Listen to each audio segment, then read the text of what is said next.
Nanyosha mikono yangu juu, naisifu nchi yangu maarufu. Nanyosha mikono yangu juu, naisifu nchi yangu maarufu.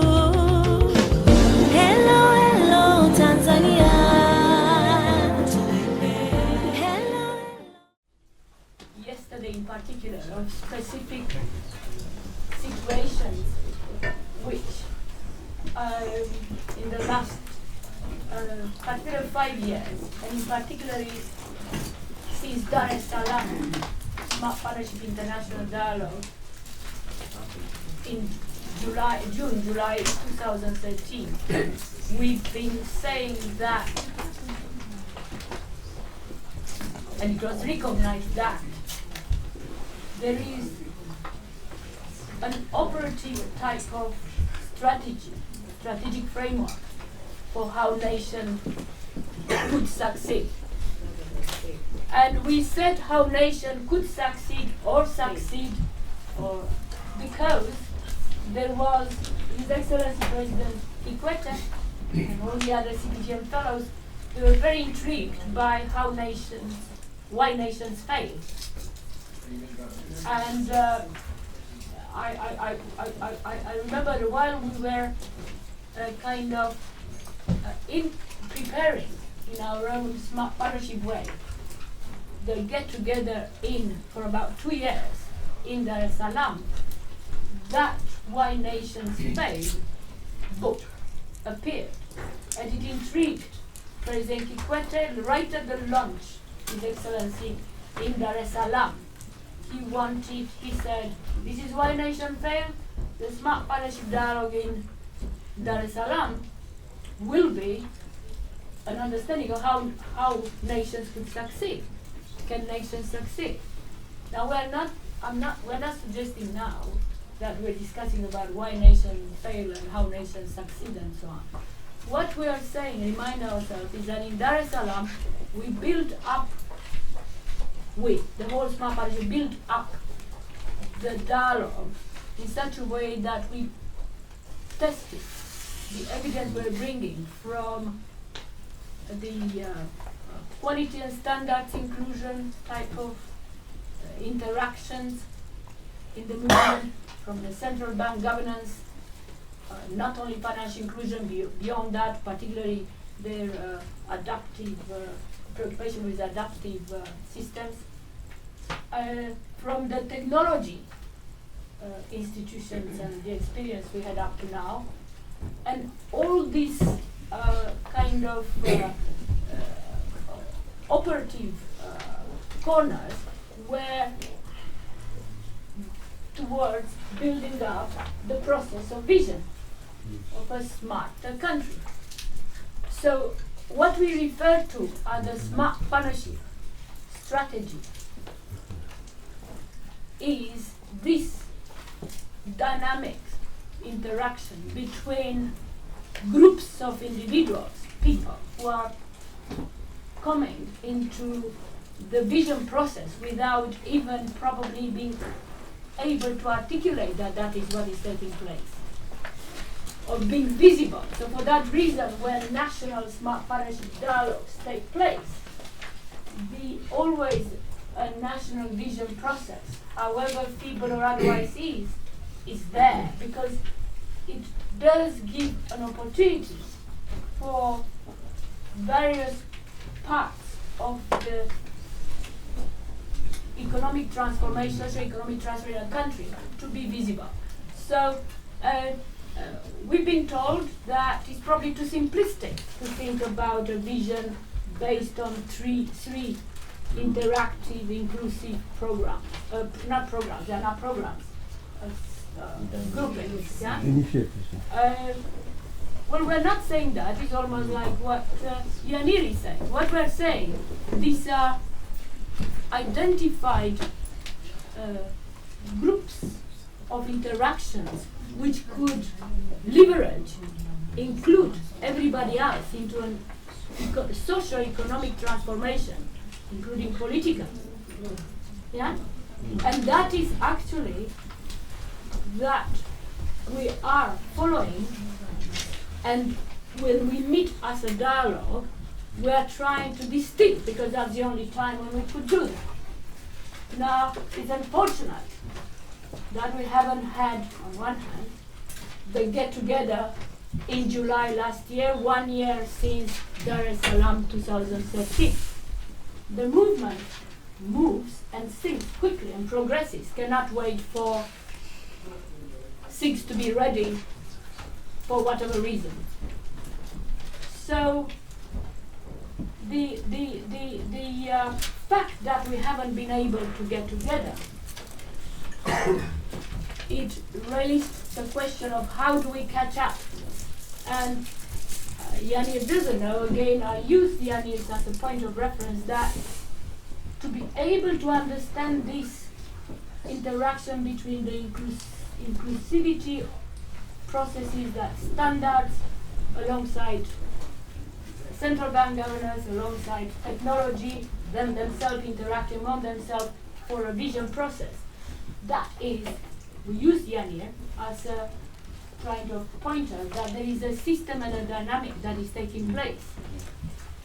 Maybe in an organizational way, but that's not what the heads of government and fellows and all of us, we are explicitly talking about when we meet as a whole group. So I was saying to Yanir that he allowed us an opportunity to somehow fill a little bit the gap of not having a Smart Partnership International dialogue at the right time. And the right time is, as I say, part of the dynamics of the way we operate. It's not part of the conference or multilateral arrangements and so on. So we missed that. On the other hand, we were able to progress our thinking. So that's one good thing about it.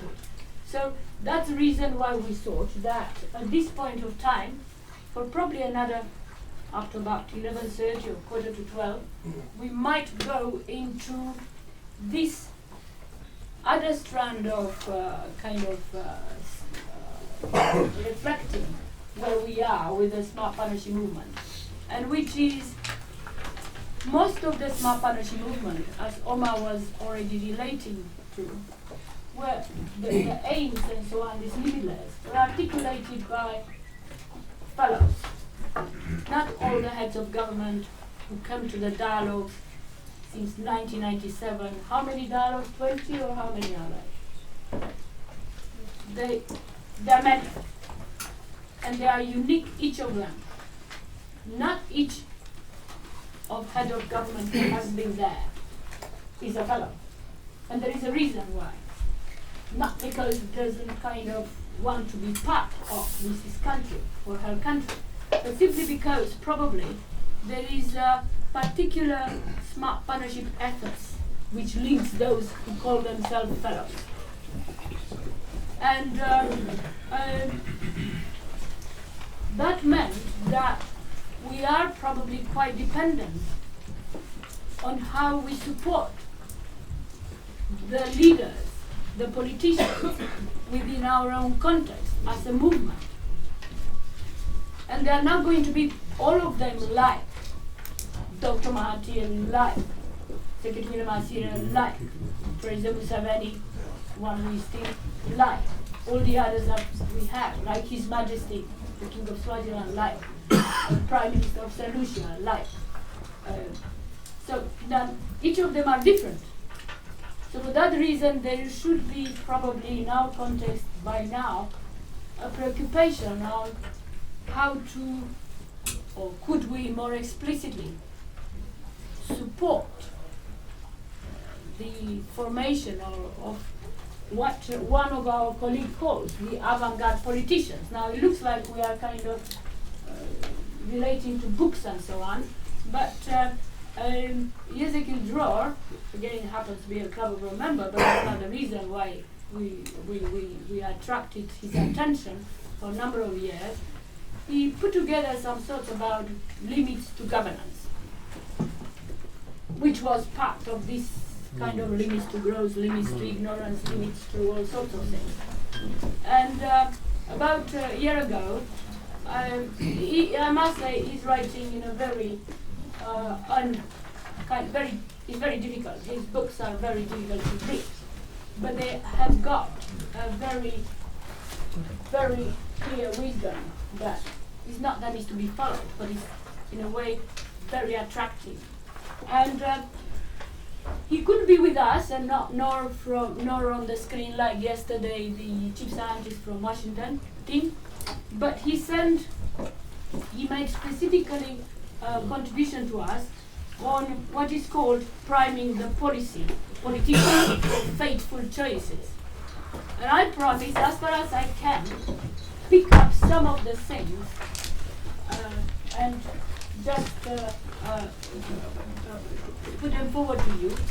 Following that, and it is the reason why I'm doing that is because we do need to support in specific ways the politicians that are emerging, the leaders in particularly. We can call them avant-garde, they are smart partners, and there are already existing states, former heads of government or current ones, who are actually practicing, promoting, and developing this smart partnership kind of idea. And they are a core group that they refer to not as G7, G8, not as G20 or whatever, as a G-Smart. And probably that is something which, again, as a conclusion, Yanir, who is not part of us but still part of us, might reflect to about what this smart partnership in a global governance might mean, or could mean, where we have various things. So, following this, and I'll try to make it available, I only pick up snippets from it, from Ezekiel. Alan, where is Alan? Alan is here, oh sorry, Alan. Yeah, Alan would be able to probably put into a framework the strategy of the smart partnership transformation into a nutshell, because that is what we're trying to fix at the moment. We are only 3 months probably before we get together in South Africa. Should I say in Pretoria or where? Durban. In Durban. Ah, well. You ask us if we like that. No. We may talk about it. Yeah. Do we have a tent there? Not yet. So, okay. So, let's say that there is the aim that we will go to South Africa by the end of April. There are some dates already. And what Alan will say, followed probably by two, but very short, because about what is a smart partnership dialogue and what is not. That will probably suffice the make justice to the Smart Partnership International Dialogue to come. There are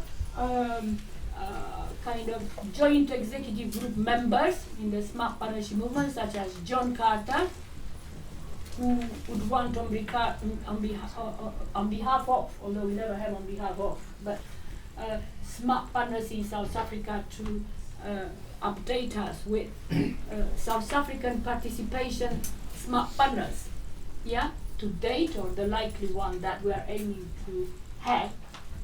And Yusuf is not here, that is yet, I don't know if anybody can call him, the chief executive of MITE. He is interfacing with the Prime Minister of Malaysia, Prime Minister Najib's office, through the science advisor, Tan Sri Zakri. I went there in March, and already they were very worried that the Prime Minister was offered to the Smart Partnership movement in Dar es Salaam, to all the colleagues in the movement, the next dialogue to take place in 2015. And that will take place in 2015. We have interactions in Smart Partnership movement which are well beyond kind of the conventional ones, and we do know that they want to have that. And because they have a reason why, and we have a reason why to also get together beyond the objective we had in South Africa. So that would only take place probably at the end in December. But he's not here, so therefore we won't talk about that unless Omar, of course, would want to say a few things about the objectives of that dialogue, which already have been discussed. So now, going back to the politician and avant-garde politicians, or kind of enlightened politicians whom we had and we developed around since 1995, 1997 in particular. Ezekiel is saying that, let me put bluntly, in my view, why there is a need for radical new approaches. Radical new approaches are essential for coping with radical novel challenges. But no partnerships, even smart, complexity theories, networks and so on, will work if one critical requirement is not met. The quality of politicians must be significantly improved, with emphasis on the ability. No, look, this is not.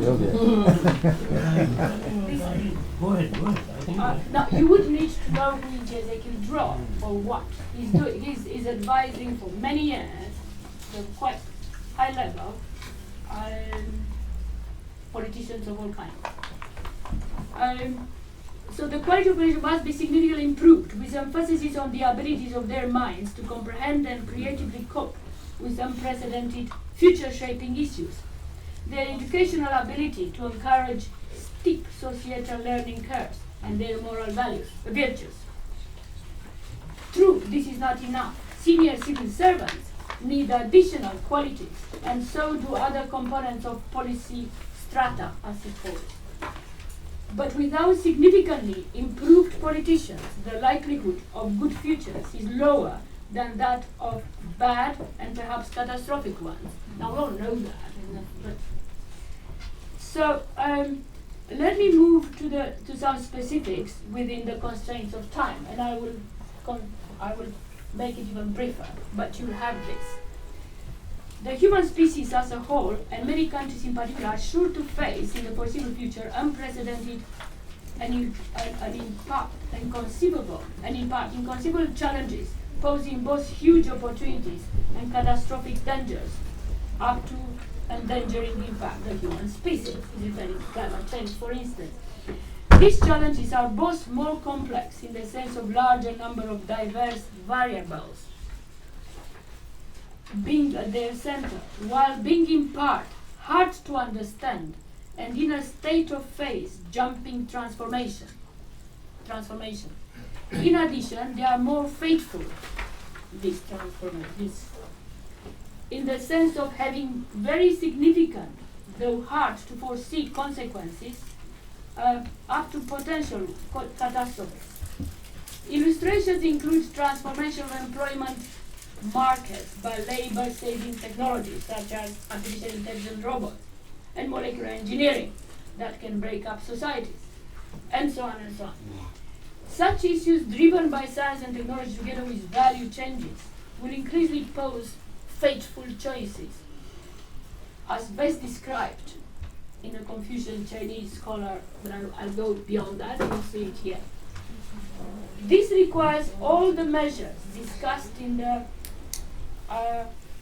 for instance, a pioneering annual report of a chief scientist, the UK government, about 2 weeks ago, the 2014 Innovation, Managing Risk, Not Avoiding. In fact, there was a quite innovative report made by the chief scientist, which was related to managing risks while innovation. To jump ahead for a moment, a minimum requirement for politicians, senior civil servants, and other key policy intellectuals is good literacy in main scientific and technological trends, and at least some understanding of their potential impact. However, my understanding leads me to a strong impression that this requirement is seldom met because there are no ways of doing it. There is a need for intensive, probably study retreats, which are also very scarce everywhere you look.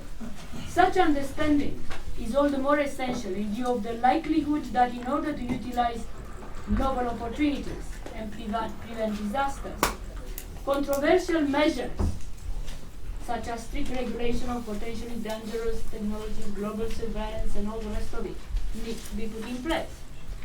I'm cutting short, for example. Politicians, senior civil servants, and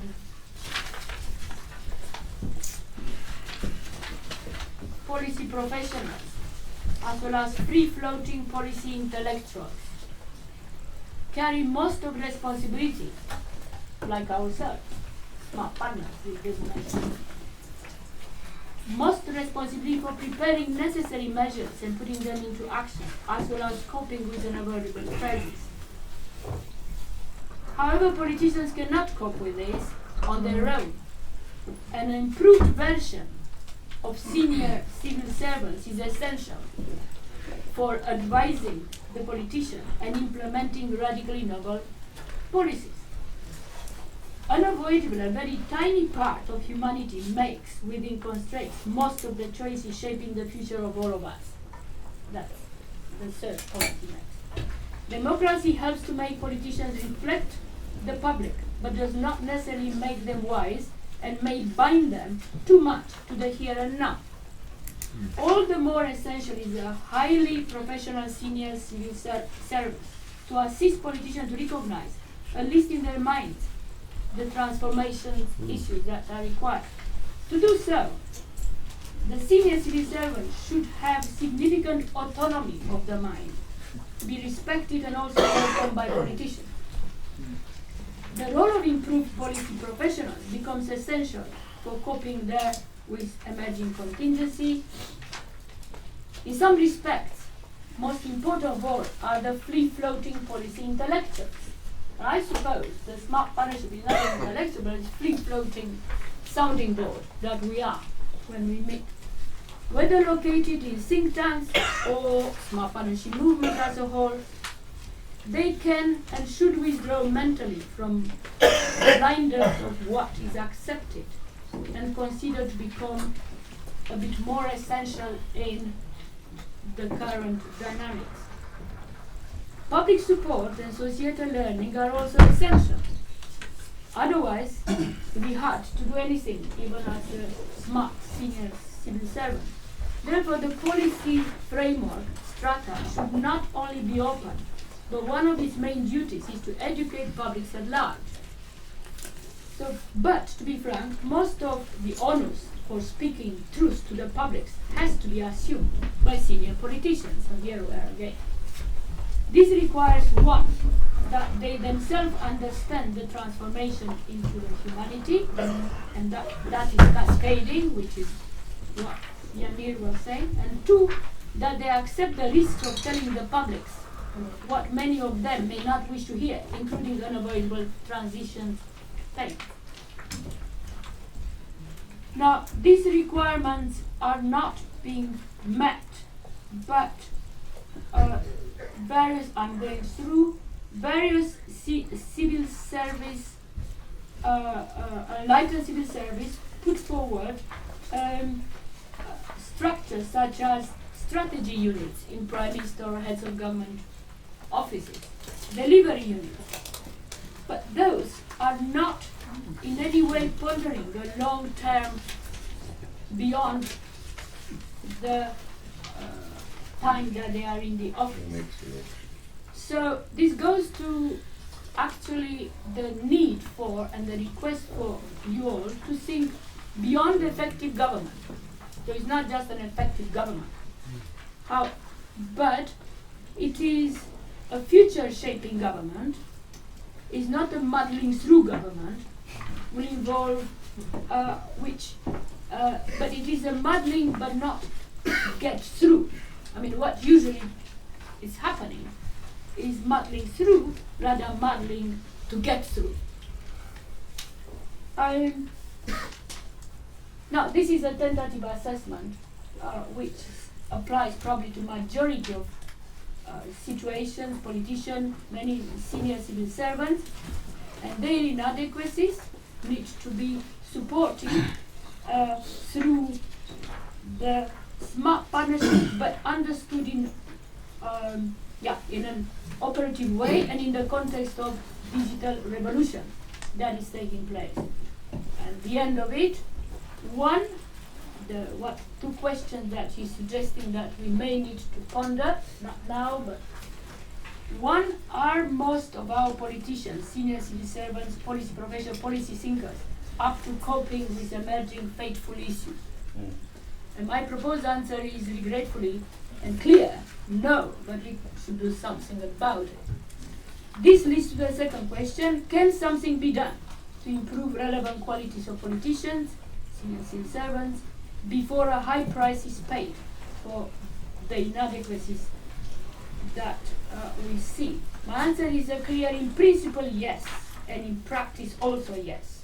But this depends on clearly recognize what is needed before calamities and harsh things are taking place in humanity and so on.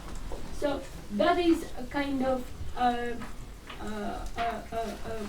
reminder to us from Ezekiel that the smart partnership movement and the dynamics of the smart partnership application, so to speak, must include the preoccupation with how we support the leaders who are part of us. They are a link on themselves.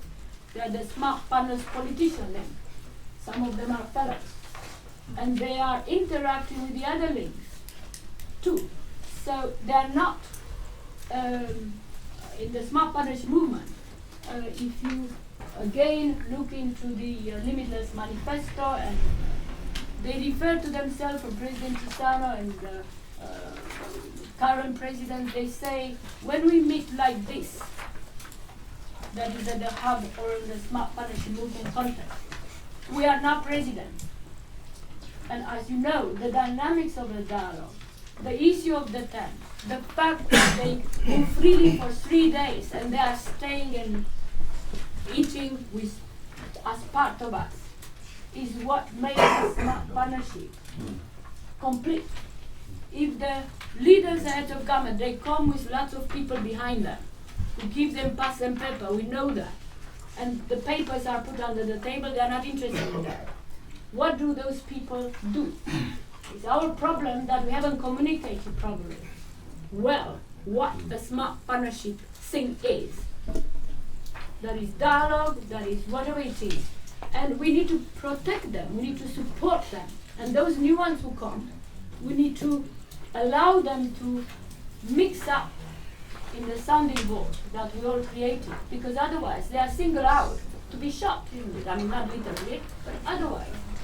Yeah?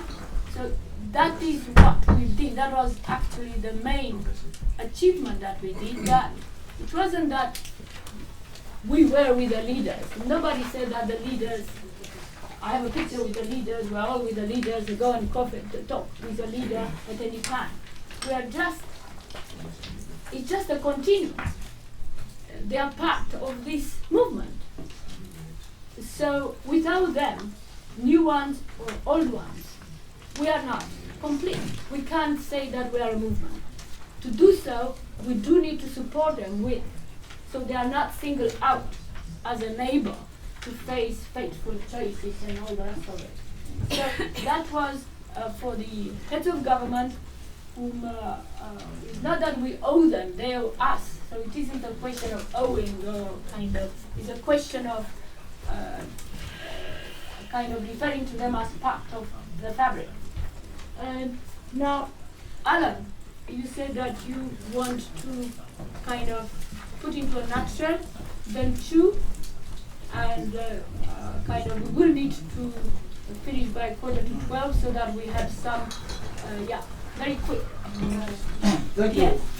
Good afternoon. I don't know if what I'm going to say will, I have not found a place for it, but from the enthusiasm of our interaction during the launch of Namibia's awareness campaign on 25 August, this year, I realized that we have smart fellows like Prime Minister Mahathir, just as an example, like President Kisano and others, who we wait until there is a global dialogue somewhere. That's when we meet them. These legends in the Smart Partnership community have gone home, so to speak. They are there, maybe active or maybe lonely. Yes. We don't seem to find time to engage them and to continue accessing them to rub it on us That's what they left before bequeathing to us when they left the offices. One wonders whether we shouldn't have small clubs and infuse into the agenda of the Smart Partnership movement for them to have the liberty of, say, maybe 2 of them hosting small gatherings in between during the course of a year. Maybe clubs from Smart Partnership hubs in a given environment, say from SADC or maybe from 3 countries, and then we enthuse each other. The other aspect I realized is that whenever we come to Smart Partnership gatherings, it is us who have been to these gatherings all along. And we come as facilitators at national hub level to infuse the concept of Smart Partnership in other setups within our national jurisdictions. But we hardly bring along and out those brothers and sisters who have taken into the teachings, practically, the teachings and the concept of Smart Partnership, to come and meet and share among themselves. We come as theorizers, facilitators, and then take the message to them. We don't learn from them, they don't learn from each other. And I think these are some of the links that will eventually weaken the Smart Partnership movement. I would suggest that if we can be sacrificing enough, we have President Masire inviting maybe the number of countries that are bordering Botswana for fear of major costs implications, getting into a minibus and going to either his village retirement home outside Gaborone and spending a weekend with him that he appreciates. What is it that is going around? And we ask questions around a fire in the evening. I think that will add some impetus and meaning to our movement. I thank you. okay, actually, PS is our permanent secretary of the movement since actually the August. We refer to him as PS, Belgium. Heuristic or intuitive is quite incredible and it's new in our movement. This is what is taking place, but it could take place much more intensified and visible in the movement between the dialogues. Many times, about a month ago, Secretary Masire and President Chisano got together. They were somewhere around here. Secretary Masire, when he came here, and I will keep referring to Secretary Masire, but the reason why is because for many reasons, but it's not only himself involved. He was here in May, and in May, I think it was May or June, something like this, when Presidency Office, His Excellency in South Africa, after having met him in March, His Excellency, he nominated a joint dialogue convener. He's one of his advisors, His Excellency advisor, Glenn Mashinini. So Chris Katsande, JG member, and a few of us we met here. I don't know, David, if you were here back to that time. And the way His Excellency approached smart partnership and what it is smart partnership, what is not, why there is a need for a tent rather than hiring a building or whatever. It was incredible. And he referred to the kind of things His Excellency did with smart partnership in Kenya. In Kenya, in his village, the kind of things you mentioned. Similarly, Dr. Mahathir comes to London quite often, comes here, other smart partners get together, everybody else, webcast and all that. And we're talking about former leaders, but the current leaders, His Excellency President Museveni, he came to London about 3-4 times, and he knows from the High Commission that we were able at various times to meet with him. And specifically, he asked, what is happening with smart partnership dialogues? Can I help? Give me the call last time. Give me the mobile. I'll call now President Zuma. Yeah, I'll call him. Do we have the dialogue? We don't. That was about a month ago. And Cassius, my counterpart, and myself, we said, of course. And we wrote a letter. What do we do? Quickly to His Excellency, as a fellow, as our Council of Patrons. So put on the agenda this. So there is how it came about. I was interested in how to respond to Ebola crisis in our systems. And Yannick almost talked to President Museveni. Can you imagine that?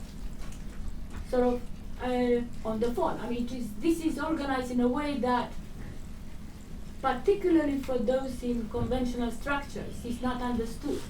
But if the people in conventional structures are involved in the smart partnership, they will following conventional procedures, but also make the systems work, and that's the whole thing. This is how it happens in our case. So yes, we should do probably a bit more of that, but this is what, each time we go to Kuala Lumpur, we go to Prime Minister Najib, or we were going to Prime Minister Badawi, talk to him, hear what he says, but of course we go to Dr. Mahathir. Dr. Mahathir comes to us. So that is taking place. But it's not enough.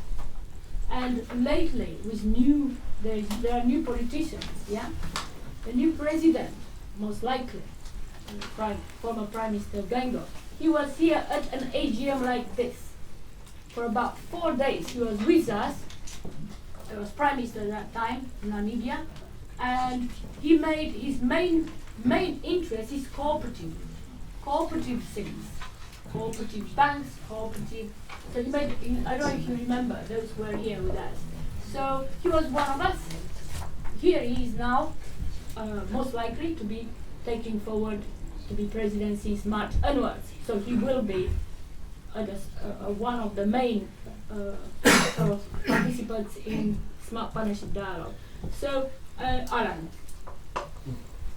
Really?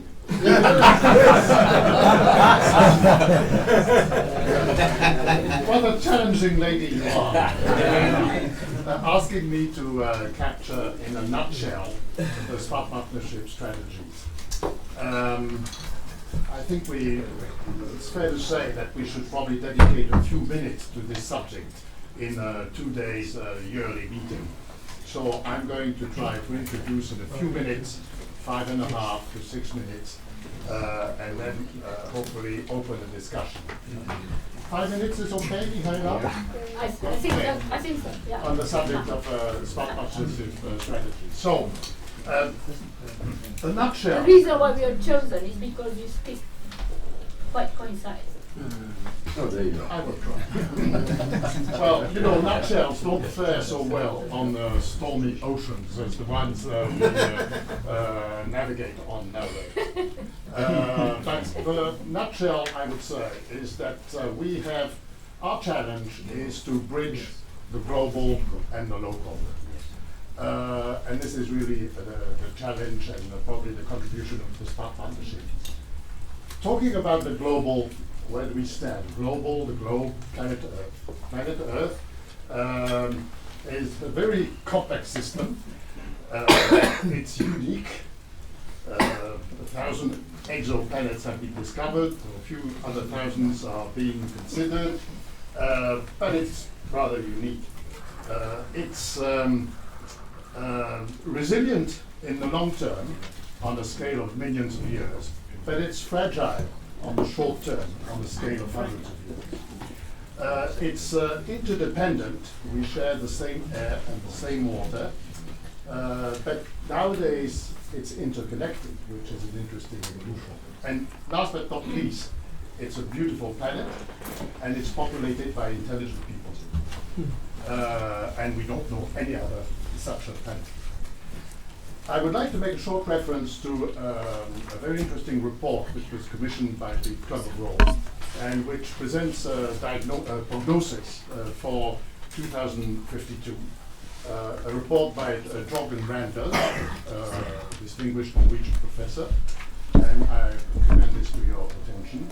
And basically, he says that we should have less children, we should reduce the ecological footprint, we should have the rich pay investments, infrastructures, actions to the less developed countries to mitigate and adapt to climate change. Less children also from Namibia?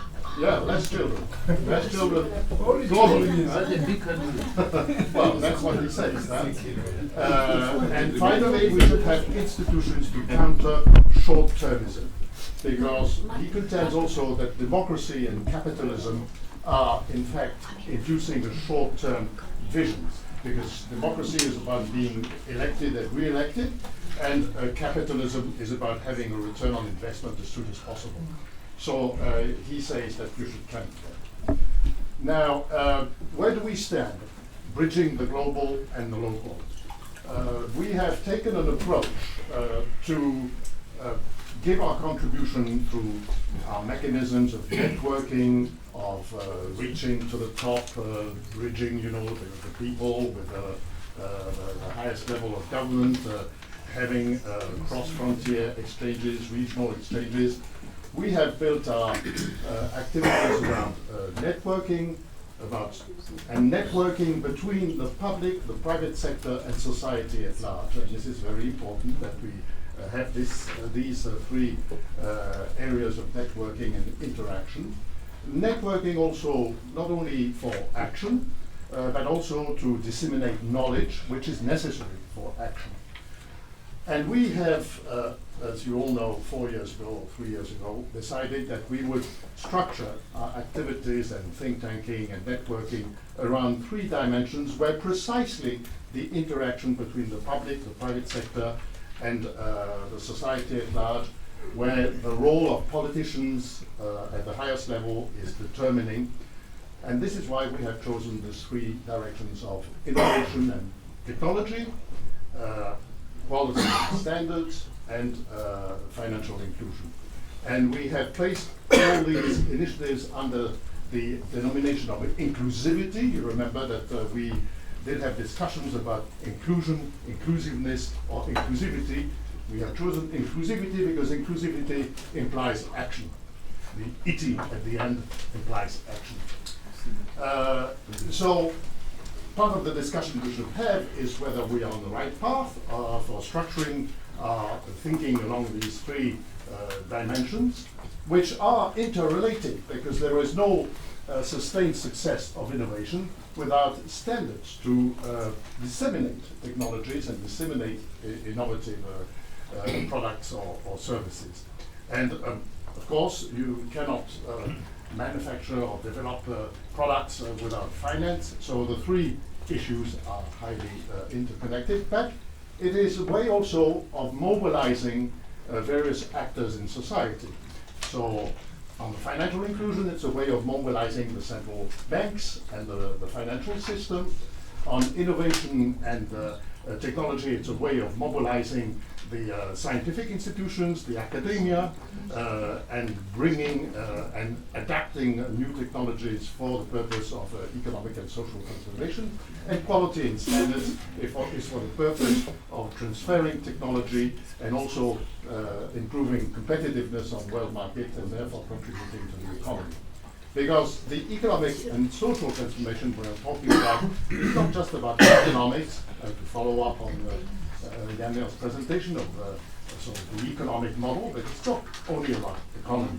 It's also about culture, it's also about environment, and we have to take also these considerations into, to factor them in, because after all, economic and social transformation is to improve the well-being and the quality of life of people.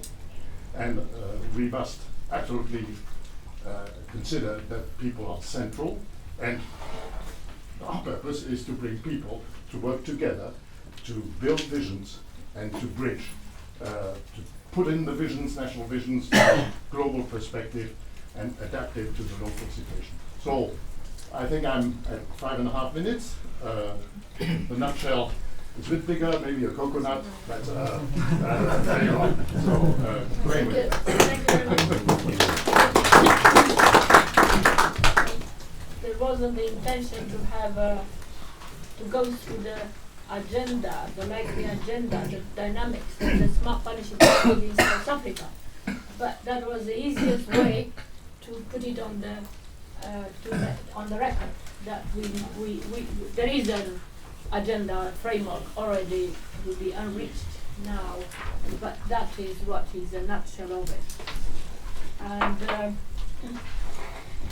but because there wasn't a dialogue, and we were all of us faced to try to it was useful to us to tell our colleagues, particularly my counterpart, Cassius, Dr. Rubisi, what is and what is not a smart partnership dialogue, together with all his colleagues in President's office, ready to Honorable Minister lately was Vadebe, and particularly colleagues in DIRCO. DIRCO is the short foreign affairs of South Africa. Yeah? Try to get a quick crash into what is smart partnership, what is not. It's very difficult, I must say, and we apologize. We kind of gave you a lot of shocks to the system all the time. But we were able, because of that, to put into a nutshell what it is and what is not a smart partnership dialogue, and you have it. The written thing doesn't say enough, but quickly too, if you could very quickly. Yeah, the reason why we thought Stu would do it is because he has some foreign affairs background, and particularly relevant to the Commonwealth, in addition to being a businessman and a smart partner a long time. Please. I don't think I'm going to be able to cover that. Actually, I just want to voice my curiosity about that earlier proposal that we will be thinking about name change of the head of government. Right now, I think our smart partnership and the dialogue process is very much focused on the political. Actually, because the other essential partner, the private sector, is not really engaged yet. So if we are honest with ourselves, the thing that keeps us going on is, and just not a question of us, very often when they get together, they will be inquiring about when is the next dialogue? Why is it so long after the previous dialogue? Because there must be some continuity. I'm wondering whether that is all to it, because I suspect they're just trying to find a timetable for the next informal talks privately among themselves. Among themselves, I can't remember who, but one of the heads of government said that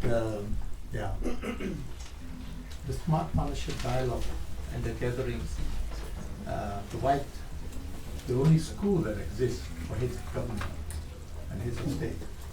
It's a forum for them to learn from each other. So if we can take it from there, therein lies the value where these politicians find to be enough to justify their presence, remembering that their calendars are always very quickly crowded and filled. So So I think we have to be a little bit cautious. We have to be a little bit cautious because as politicians, they have built-in barometers about what is acceptable or not acceptable by the grassroots. That's how they survive. You know, they get elected by the people who vote them in. But the interesting thing is that the grassroots are not sensible or sufficiently informed constituency. You know, in many of our developing countries, they still flow from the original understanding that when I vote you into office, I'm free. I have big problems about finding food to put on the table. I don't have this time nor the knowledge and the skill to address very complex issues about nation building, economic development and all that. So I vote you into office.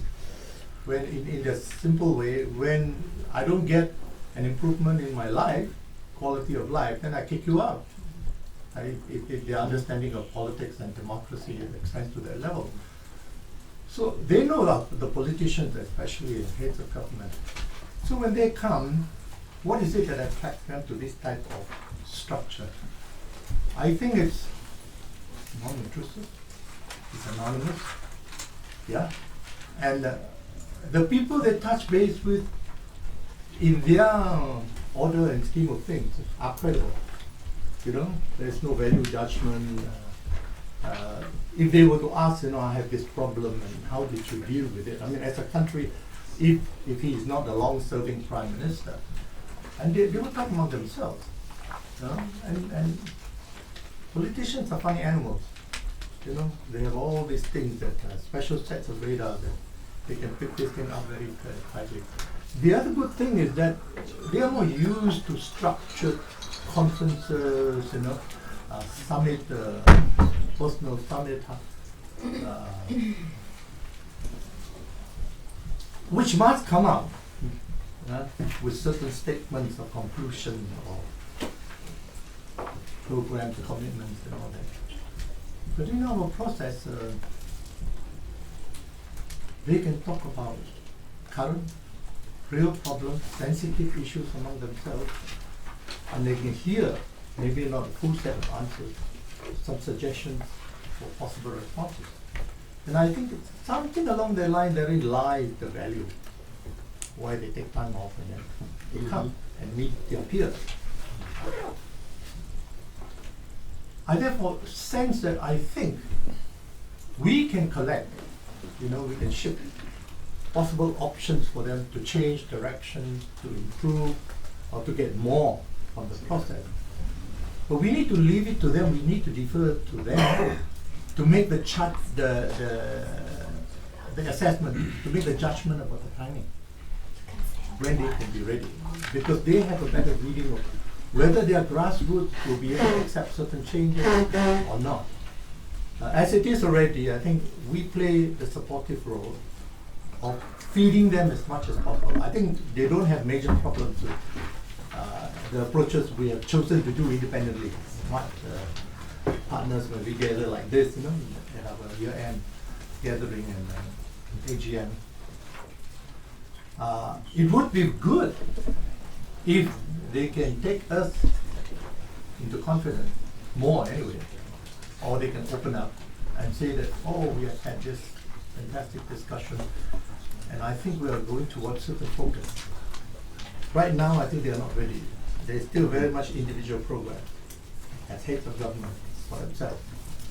But they have found that it is something they can let go. If it's an environment, it's a forum they can let go, they can exchange ideas, and they can have possible solutions, and they also have the time and the option to test it out when they go back home and prepare how to implement it. So let it be. But when we want to suggest change, when we are ready, we will have to package it and learn and find the right presentation through the proper channel within which there will be people who know the cultural or political realities, and they will be able to present it to these people, and then we will have the change. But just to close it down, but there is the second part of our program. the private sector, public sector partnership. I think that is an area that we need to spend some time on and work. That will really bring more benefits, because we're basically spreading the message and the philosophy of how you relate on the basis of a win-win formula and take development onward. So it is self-reinforcing, because if you get the private sector, as we originally intended, to now come in and work with government, when government and politicians and heads of government are already finding their own path and they seem to be comfortable with some of the things they're doing. But if we can start working with the private sector, they will also be talking about nation building, measured by, of course, profit and loss. But if they can do that, and then that incremental benefit will then filter down to the grassroots, politicians will be happy. So I think that that's my thought. Okay, well, thank you very much, Tru. I mean, this was simply to remind you that there is together with the manifesto, there is what is the Smart Partnership Dialogue, which was put together through sometime in August, when we had to kind of say that we are not yet ready as far as the interface with smart partners in South Africa to get together. So we put a Smart Partnership Dialogue. What is a Smart Partnership?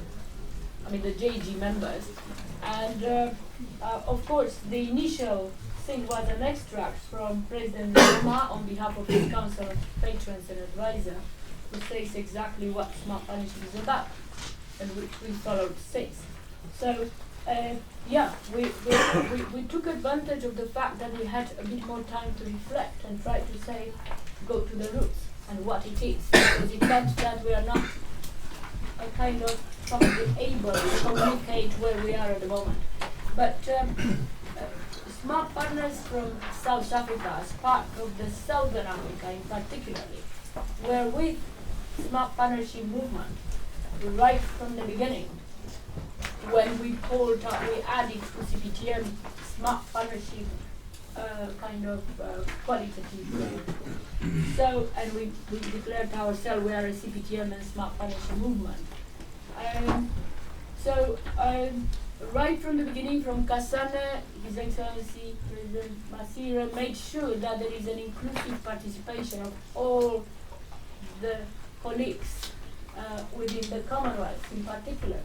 So all the colleagues in the Commonwealth since then have been invited, have been told that there is a smart partnership, get together, come and share with us. So this is what is expected from all the colleagues, that it is not part and down the street 5 minutes from here. Whoever is there, up to Her Majesty who is on the other side, head of the Commonwealth, she knows Smart Partnership movement very well, particularly through Her Majesty the Queen of Swaziland and through various interactions we had with her when we meet on the Commonwealth Day. So, or during the programs. So, yes, we are actually this time again informing all the heads of government since last year that there is a Smart Partnership Dialogue. His Excellency, one of his colleagues, President Zuma, who is also a fellow. He's a fellow. As it happened in 1997, Cyril Ramaphosa he wasn't a fellow, but became a fellow. He had a private sector hat at that time. He is deputy president right now. There are many fellows. There was Anton Rupert. There were a number of participations in South Africa. But they were from Standards, and the colleagues of Standards are part of it. The central bank, and quite a number of people in science and technology, etc. So, but there were a few people who all the time were part and parcel of all the dialogue, such as Ian Strahan, private sector, Gwen Strahan, John Carter, private sector, Dion Van Zyl, judge. I mean, it was extraordinary to go to Minister Hadebe to see that he knew them all. So he said, how is it that we don't yet have a smart partnership group in South Africa? They're already there, so the only thing we have to do is to bring them together. So John, you have a few words, probably 2 minutes. Only 1 minute or 2 minutes, because it's not fair. Maybe Malcolm then. Thank you. Yeah. What we follow after that is probably Andrew and Martin, and then Omar and Yanir. Okay. Thanks, Michaela. Please. Well, I see there are a couple more South Africans here today. From High Commission. I'm not sure. From the High Commission. Yeah. They've written their names down. Okay. Yeah. Could you just give us your name? My name is Chris Kennedy. Please, Kennedy, yes. And you are multilateral. And you are? So 2 gents from the South African Embassy. That's great. Welcome. And Dave, wherever he is. There he is in the corner, Dave. Thank you very much. I've been involved since '95, Michaela, I think. I got there from Malawi, where I was working, and I was there for a long time, and continued thereafter.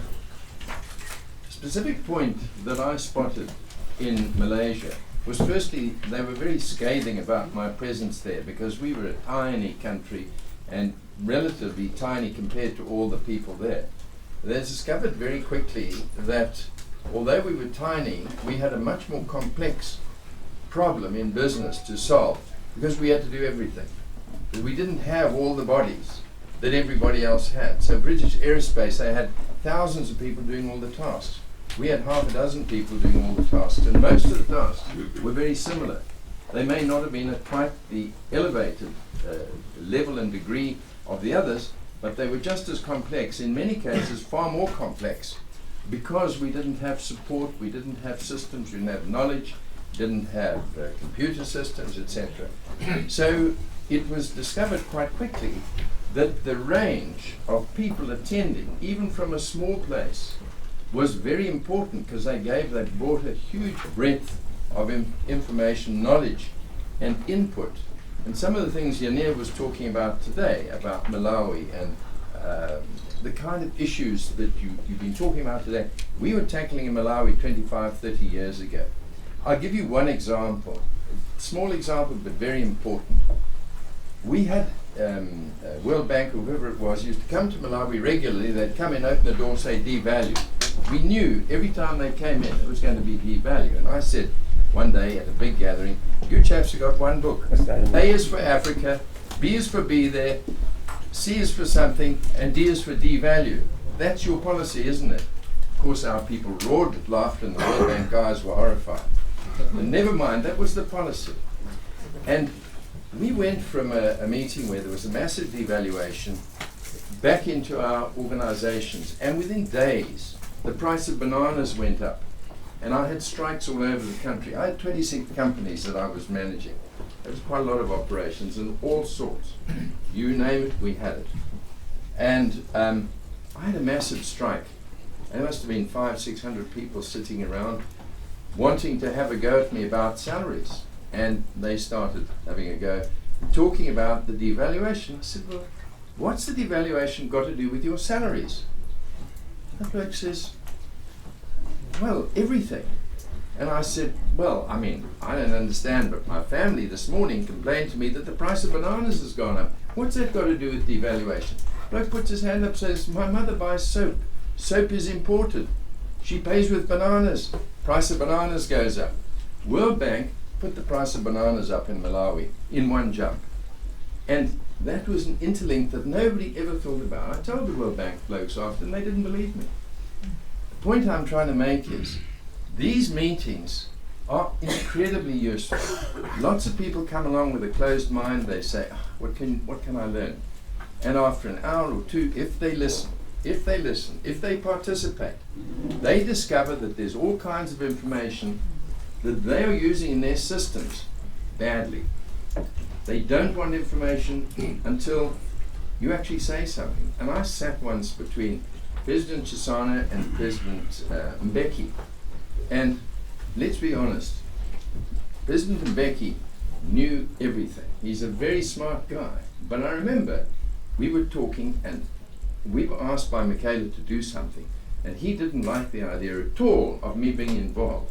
He really didn't. Who was I? You know, I was a small guy from Malawi. Anyway, I explained what we needed to do, and he was very uptight about it. And President Chisano leant across and says, "Excuse me, Mr. President, I think we need to consider these options." And he laid out 3 or 4 points. And you could see President Mbeki's eyes open, and he really clicked on something that he had not considered previously at all, because his own colleagues did not understand what was surrounding the issues in other circumstances beyond the ones that they tackled in their particular environment. So what it really did was it gave him extra dimensions that he'd never considered. I just watched this happen in front of my eyes. I've seen it happen with, 15 different presidents, vice presidents, ministers. Most people come in and say, "What's in it for me?" It's nonsense. It's just talk shop. Fact is, it isn't just talk shop. It's an opportunity to understand how systems actually work beyond your own immediate environment. And it's all very well having a situation, I mentioned boats on the sea. It's all very well sitting in your boat. What's happening if there's a storm around the corner over the hill and you don't know about it and you don't know why it's coming or what the extent of it's going to be? If the other people give you the signals, however primitive my examples are, you can gain dramatically and help your country. And I have seen from the bottom to the top, and President Museveni is one of the best examples of this, picking up things from all over the room, which he has admitted he's never thought about. Do you remember the story about oil? Museveni was told by the oil companies, sorry Michaela, let me just quickly tell you that one. He was told by the oil companies, "We'll do it this way." And somebody said to him, I think the man's in the room, or was in the room, said to him, "Why don't you have another think about it? Don't follow what they've said. Why don't you educate yourself?" He said, "How do I do it?" He said, "Take your smartest youngsters, take your smartest youngsters, send them out, let them get a quick education or quick grasp of what's happening, bring them back and then have a think tank." He did it 2 years later, had a think tank, did a deal, didn't he? He cut out a lot of the sneaky things that were going to happen. Maybe he didn't get them all, but he saved a lot of money for Uganda. So what I'm saying is it's a real learning opportunity, and most people don't understand it. Let's do it. We must get it sorted for South Africa. Okay, John. Thanks. Thank you very much. Sorry, As- Michaela, I talked too much. No. As usual, it's business language, which we got used to, and we need that in addition to those others that are here. And you're South African, so it's not because we go to South Africa you're allowed to speak, but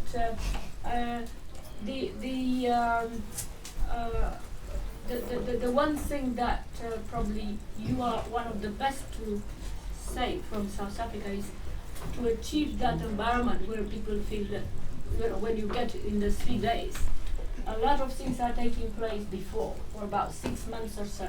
That doesn't happen.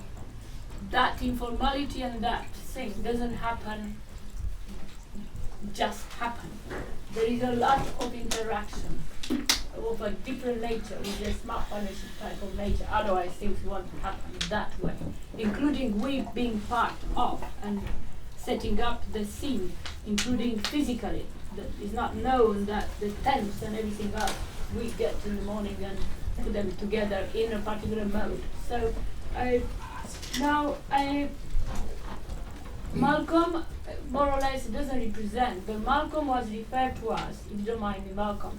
First time I meet him more properly, and we have, we don't know Malcolm. Malcolm used to tell us what. David, so Malcolm's son, sorry. Malcolm.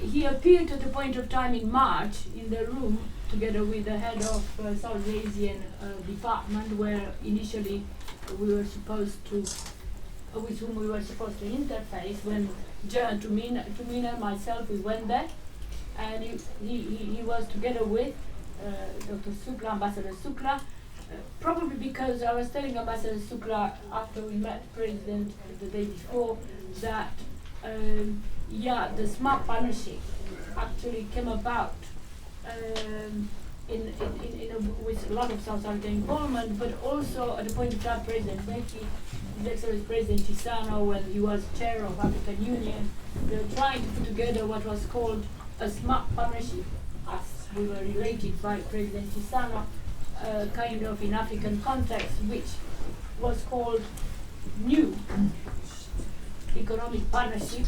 But the basis, and you were part of that meeting, the basis and the echoes of that was the smart partnership idea. And David, is also secretary of NEPAD. NEPAD very different, is connected with African Union context. But the smart partnership movement is aware all the time about how to make things work even within the smart partnership, the NEPAD context. David, you have a few words on whose behalf? That's what I don't understand. It's not foreign affairs, it's asked yourself. Cassius asked you to be here as cabinet secretary, and probably, of course, you're part of foreign affairs, but you are just David.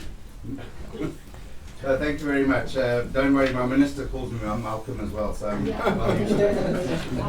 That's why I'm asking you. The capacity that I'm here in is I'm the project manager for the Smart Partnership Dialogue that will be happening in South Africa.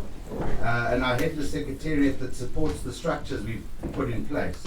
We have an interministerial committee that's headed by Minister Jeff Radebe, who's the minister in the presidency, also responsible for monitoring and evaluation. We have a strategic planning committee that's headed by DG Cassius Lubisi, who's the DG in the presidency, and he's also the National Dialogue convener. And then we have a working committee, which I'm also part of, and what we also call an interdepartmental logistics committee. So we service all of those committees. So I've been asked by Dr. Lubisi in his absence, and he apologizes for not being here. He had to go with the president to the state visit in China. He asked me then to represent him in that capacity. I've been asked by a lot of people about the meeting in South Africa, and I can assure you that the meeting is going ahead. We're committed to making it a successful meeting in partnership with all of you and with the CPTM.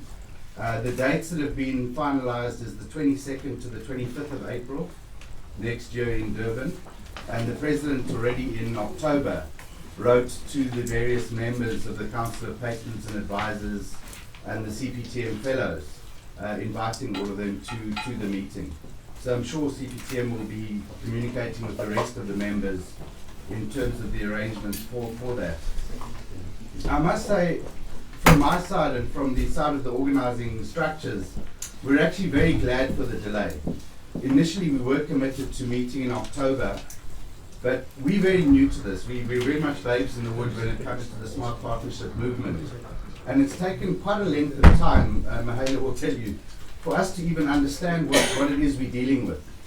In fact, the Cabinet endorsed this project on the 23rd of July, and I made the presentation to the Cabinet to endorse this project. They were asking very simple questions up front. What is the Smart Partnership? What makes it different from any other type of meeting? Why should we be hosting it? What's the added value, and so on and so forth? And even very basic questions like, why is it in South Africa in 2015? It was in Tanzania in 2013. It was supposed to be in Malaysia 2015. Why now the break with the normal cycle? That it should come to South Africa 2014. So those were the very basic questions we were dealing with. And it's really taken all of us a lot of time to understand the difference between a conference and a dialogue. Dr. Lubisi was very grateful for the opportunity to go to Namibia, because that really solidified for him what this is all about. That we are not dealing with a conference, we're not dealing with normal protocol issues, we're not dealing with normal security issues. He had to hear from heads of states' mouths themselves that they're comfortable with this very informal, mingling attitude of meeting, which is in total opposition to what my chief of state protocol wants. So, we were always backing these competing interests of protocol and security against what makes the Smart Partnership movement unique. So we're very grateful for that time. We also had to learn why it was important that we do a national dialogue first. We hadn't thought that anything like that was necessary. So it was only through the experience of Namibia and engaging with Mahela and others that we've come to understand the need for a national dialogue. And in January, we will be having the national dialogue and bringing together the South African smart partners. Just one other comment in terms of the agenda. We certainly take on board what you were saying about the three elements of innovation, standards, and finance. But what we've been grappling with is, what do you apply that to? What would constitute the subject matter of the Smart Partnership Dialogue in South Africa in the context of these three things: innovation, standards, and finance? And I just want to put something on the table for you to think about, not necessarily to discuss now or to finalize now. Because yesterday it was said that the focus of these three things would be on the National Development Plan of South Africa. Now, Cabinet and the Cabinet Committee and these various structures have debated this thing at length. And for political reasons, for very sensitive political reasons, there's no way we as South Africa can have a meeting of this kind where we just talk about our National Development Plan. It's politically not going to work. That we invite African leaders to South Africa and tell them you're going to talk about our National Development Plan. So I want to just read you the three of the paragraphs that came out of the Cabinet decision to give you an idea of what our thinking is, and then you can see how to mesh it with your thinking. The Cabinet said the guiding principles for South Africa's engagement in the dialogue process, especially relating to substance preparation, revolved around contributing to meeting the aims and objectives of the National Development Plan, the African Union Consolidated Plan of Action on Science and Technology 2010 to 2015, and the Science, Technology and Innovation Strategy for Africa adopted by the AU in July 2014. The three key pillars of the Consolidated Plan of Action are knowledge production, capacity building and technological innovation.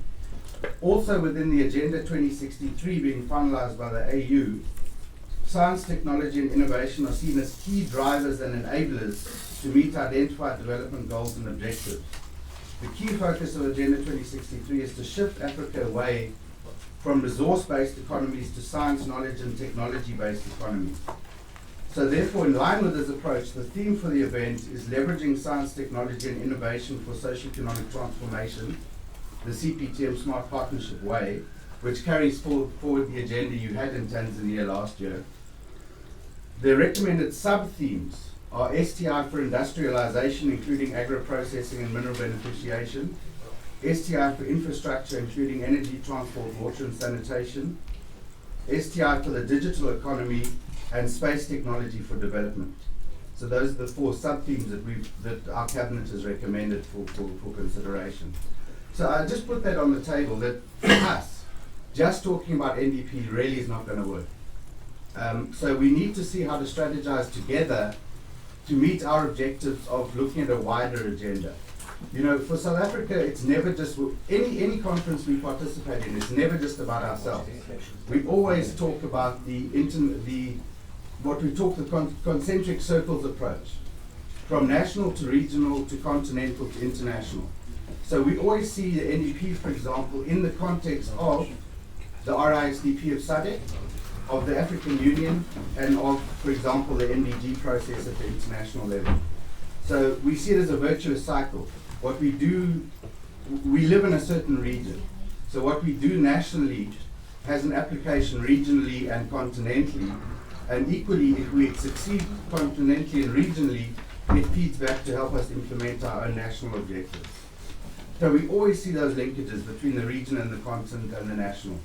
So I hope that there's a way we can find each other in terms of helping us achieve what we want to achieve at the continental level through those three drivers that you mentioned, rather than just talking about our own national vision and plan. Thank you. Thank you very much. I'll come as project manager in Ghana. I'll tell Cassius, I'll send an SMS. He joined our convener, my counterpart. Thank you very much for enlightening us. Now, next we have probably our smart communication link. Martin, where is Martin?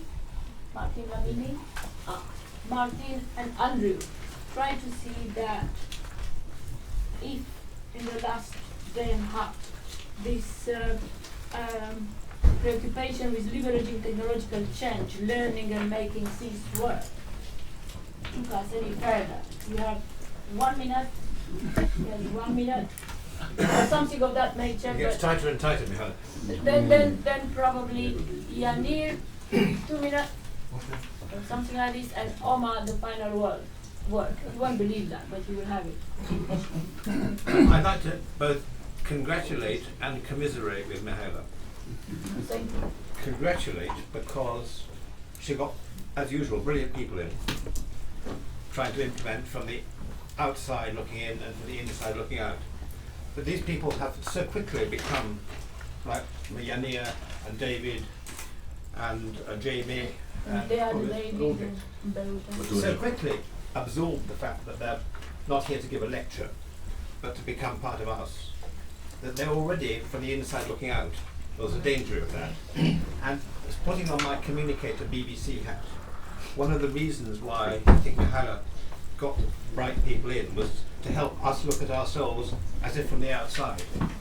And when I look at the manifesto, which I think is both excellent and not excellent, it's excellent if you're inside the movement, but it's not excellent if you're trying to communicate it outside.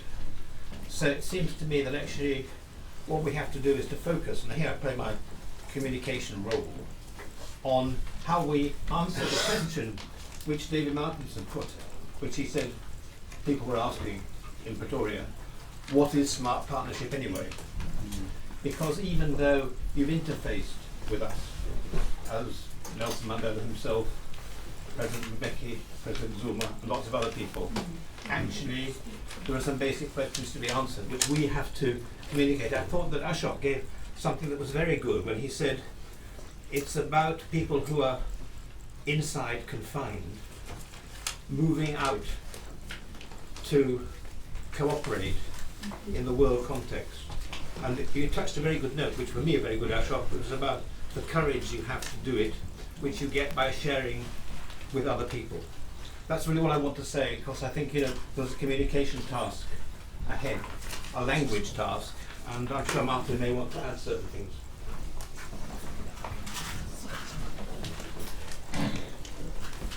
Thank you. Good afternoon. Mihaela, thank you very much to the brilliant presentations, as Andre said. I think from my perspective, communication-wise, I think what David said is really a serious indictment on the media link. For a country like, South Africa, which we view as being ahead, technologically, informatively or otherwise, to be less informed about the smart partnership movement. Okay, sorry about that. I'm saying it's quite a serious indictment on the media link of the smart partnership movement. If, particularly for a big country like South Africa, is not well informed about the smart partnership movement. And I think it gives us a challenge, a serious challenge, to review our systems, as it were, in terms of how we carry forward these wonderful presentations, discussions, and deliberations, not just to amongst ourselves, various nodes or respective countries, but to sell the concept externally as well. Because if you look at our manifesto, if you look at our constitution, look at our code of ethics, and you open any constitution of any political party anywhere in the world, they're pushing for the same ideals. And we've got these ideals, and we've got a system within the smart partnership movement that does so, with respect, with tolerance, and in such a way that it's so informal but informative and educational, and it can be articulated in ways that can be well adapted and understood by a greater majority of the populations to push our national visions. So I think on our side, I think we will need to be engaging quite a lot with South Africa, and leveraging the advanced technology that it has as a country to send a message across, because I think we all draw a lot from South Africa development-wise, especially with the Southern African region. Thank you. I think one of the reasons why we brought the communication also was the national. The smart partnership only makes sense in a national context. You could see that. Then we can take more global or continental, but it has national resonance. Otherwise, it won't work.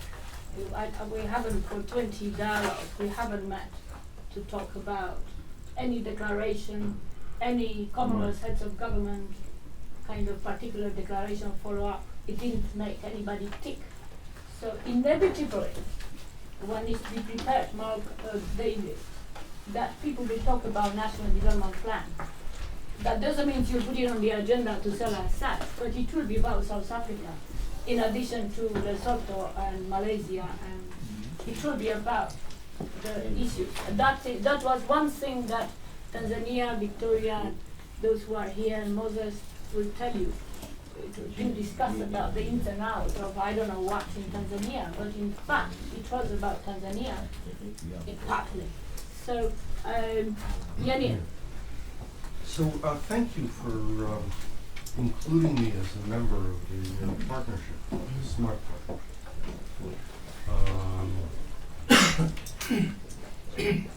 I wanted to just close with a topic that we didn't discuss, because it's actually relevant to this issue, actually. When I started, when Nehela called me about participating in this meeting, I said, you know, I don't need another meeting. If you are able to show me that you can get something done, then I will come. And she immediately sent out a note that I was working quite intensively at the time on the Ebola response. And she sent immediately out a note to the group and said who would like to talk about it, and John and several others who were in the room and participated in that call. So I saw that there was a responsiveness, and that is what really convinced me to join. I'm very much focused on doing important science that is actually solving problems. I'm very happy to participate if we can work together to solve problems. I want to say something about the issue of emergency response. There's a topic that we did not discuss about organizational structures. And let me just summarize it briefly. Different organizational structures are good for different kinds of things. And you have to match the organizational structure to the task for which it is appropriate. And we have ways of analyzing organizational structures. This is different from what I've spoken about until now. But we have such tools. There are conceptually two very different kinds of structures. One is top-down, centrally controlled, hierarchical type of organization. Other one is distributed network type organization. Each of them are good at different kinds of things. Network organization is particularly good at really complex problems. Top-down structures are really good at large-scale stuff that requires coherent collective actions. The reason, in the context of talking about the emergency response about Ebola, I pointed out that we are using the wrong structures often for the tasks. And in particular, emergency response needs a combination of large-scale, centrally directed response and distributed network response. And we are not doing it well. Okay. And so I spoke with Nehela and with the group about bringing this back to the countries who are participating in this community so that we can do both correctly and in particular create the collective kind of response where we need it, which is not being done in this context, and making sure that we distinguish the kinds of things that need to be done locally using distributed network kind of response. This is a topic that I would like to revisit in the future, but I'm putting it on the table as something that is worth talking about, very important to me to do as well. In closing, several people have asked me for references where they can learn more without me speaking here. And I've written 2 books. One is a textbook. So it's 900 and something pages with the map. Is this one, right? That's that one. It's called Dynamics of Complex Yes, Systems. so we haven't looked into it with the heavy. It's heavy. The first chapter is a textbook in itself. It's 300 pages, really, of mathematical approaches. Good stuff. And then there's applications through the rest. There's a second book, which is also floating around here. It's called Making Things Work. Okay, I think we'll have to, that's this one. That's That's this not one. advertising. Not advertising. Look, That should be But we know. the first one, just so that you'll know, is available download. You can download it from our website. It's available for free. Yeah, The second one we don't have available on the website, but it's also not that expensive. It's a popular book. Yeah. It has at the beginning a brief introduction with key ideas, patterns, complexity and scale, evolution, in a way that I think presents the most important idea. And then it has application, education, to healthcare, to military forces, to engineering, complex systems engineering, to ethnic violence, and to economic development and other things. It's an outgrowth of my interactions on many of these different topics. It's at this point reflecting work that was done up to 10 years ago, because the book is already 10 years ago. But there is a lot more material on our website, which you're welcome to. It's all publicly available. Other resources, we do offer courses. We have a winter program of 2 weeks of courses. Each week is independent, and it's coming up in January. If you would like information, or if you have other people that you would like to point to this, it's on our website. It's coming up the first full week in January 5th it starts.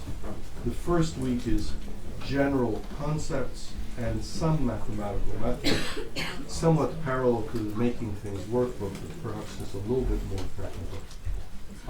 And the second week is specifically about modeling methods and about networks. That's resources available. Finally, let me just say to Mihaela and really to everybody, thank you really very much. I feel very welcome. I appreciate that very much. I hope that we'll be working in the future together. I really care. so it's not the end of you today, No? at this moment, because we have the AGM, so you may speak again. But that's just the end of the discussion, not now. But that was I his thought we were peroration. ending He the was program expecting now. it. Obviously, let him finish his I statement. thought we were ending the Yes, program. you're right. We have AGM in the afternoon. Am I participating then? Of course, now you're a smart partner. Oh, How, I see. otherwise you would have the scaling of smart partnership. It's a scale Yeah, down. there's a story in the tar, Thank baby. you, thank you. Sorry, Can't get yeah. out of it. Sorry, yeah, of course you're part of it. Thank you. Thank you. Okay, Omar. It's just the people with the lunch are getting hungry. Just to tell you, people with the lunch are getting quite hungry. So, Yeah, if you look at the program, this last bit is supposed to be the future direction. But let me just say this. We were arguing, or we were discussing about whether this is a smart partnership is a movement, whether it is not. If it is, what does it mean? But actually, I thought maybe if we say the smart partnership value system. not sure what that means in terms of if you have to put that through strict academic analysis and modeling and all that. But the smart partnership value system to me has two components. Number one is a set of values. And I think we have been discussing that. 10 components of the smart partnership framework, 7 main thrust areas as is in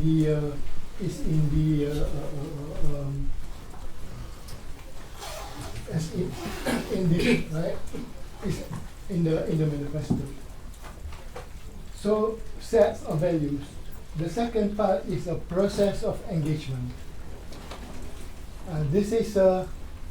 This has got to be remembered because it is the process of engagement that gives us the leverage, right, or the learning system that we have been talking about. John was talking about how President Mbeki's eyes sparkle when he heard something from President Chissano, right, face to face. And this is where our friend from South Africa is not here. This is why we are insisting about the way this is to be, the dialogue is to be organized, because that is an important process of engagement in order to benefit from the set of values of CPTA. And then you apply that to the themes. Okay. Now, if you want to look forward, you have to look backward. No time here to give you what we were, except to say that when we started, we were supposed to be doing managing technological change. And then later on, we translate that into technology management. But this very famous book now has 2 parts in it, which we explain the beginning of the way I look at it from the beginning to where we are now. And I think this part will be extracted in the e-book that you are going to, that the Mahela will be putting together. We don't know about it yet. Yes? We don't know about that. Well, I mean, it is in your program. No, but that's this afternoon. Okay, but that will, just to say, if you want to know the history from where we started, at least from my perspective until where we are, it will be in that. So that will be extracted from there. But that doesn't mean you don't have to buy the whole book. You have to buy it. You only want just higher. Take out the bits you don't need.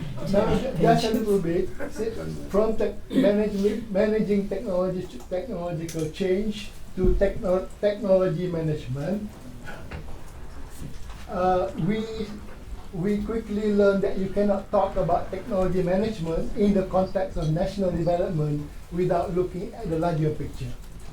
So this is how we progress into governance for development. And then we evolve that into governance for socio-economic transformation. Because national development becomes a rather, it's no longer the urgency to national development. But if you say socio-economic transformation, you have to do something quick. So we became, we embraced the larger picture of governance for socio-economic transformation. And when we started looking at that, we realized that we have to go back to vision, national vision as a starting point. And this is how slowly we evolve. And yesterday, you had a discussion on vision, and somebody was trying to, you were trying to summarize what was discussed. I just want to remind us that in 2007, we had a meeting in Gaborone, and we at that time listened to all the national vision that were already in existence at that moment. And at the end of that, I was asked to sum up. Just briefly, this is what I want to just to recollect. National vision talks about challenges, about pillars, about strategies and objectives. Yeah. So what I said was, although national visions presented during that meeting describe pillars, challenges, strategies, and objectives seemingly very different from one another, I believe all visions have three broad objectives for the countries concerned. Number one, to be peaceful, moral, harmonious, governed by rule of law. Number two, to be prosperous, to have the capacity for wealth creation, to be creative, innovative, scientific, and to have equitable distribution of wealth. Equitable, not equal. And thirdly, to be progressive. That is to be part of the present and equitable part of the future. I don't think anybody can argue with that. These are the main objective of vision, no matter how you articulate it. And just to boast a little bit, all those interest in national vision started from Dr. Mahathir's Vision 2020 from Malaysia, where he said by the year 2020, we want to be a developed nation in Malaysia in our own mold. And this is where values come in. It's not just to be rich, but also to be rich within a certain framework of value and value system.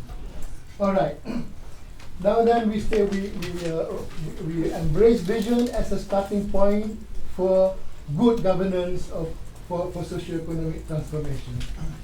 And then vision, as we said earlier, has political, social, economic, and science and technology pillars. We have been addressing the economic component a little bit, but we are now have a challenge to see whether we want to enlarge that our concern on the economic perspective, based on what Yanni was saying just now. We'll come back to that also. But we have been talking certainly about science and technology, and this is where our innovation inclusion came in, and this is where all the discussion about science advice that we talked about yesterday. Now, to link this with our links, we have had generic links of government, people, politicians, business, labor, media, and so on and so forth. Maybe now, or rather, but the most active links now within inverted comma are the thematic areas of interest link, which is quality and standard, financial, and innovation. So maybe we should be thinking now more about concentrating on thematic area of interest. And one new thematic area of interest is a new economic model that Yanni was talking about. So if we are brave enough, we might say that is an area. But then we need a leader for that. So we are looking at somebody who might say they may want to be a leader in this area, but we will not force him into that. We have to volunteer. Now, so that from my perspective is a glimpse of the way forward that we want to go. So looking at links in organizing that in a manner, but not forgetting that smart partnership value system has got set of values and a set of processes of engagement. Thank you very much. So that is the last word about the smart partners get together on learning and making things happen, liberating technological change. But